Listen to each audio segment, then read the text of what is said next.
இந்த மாதிரி மெத்தேடில் வெஜிடேபிள் குருமா செஞ்சு பாருங்க.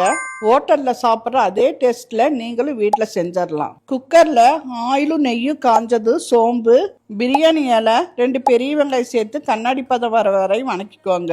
1 டேபிள் ஸ்பூன் இஞ்சி பூண்டு சேர்த்து பச்சை வாசம் போனதும் 2 தக்காளி சேர்த்து ஒரு வணக்கிக்கோங்க. இது கூட பீன்ஸ், கேரட், உருளைக்கிழங்கு, காலிஃப்ளவர் சேர்த்து 1 நிமிஷம் வணக்கிக்கலாம்.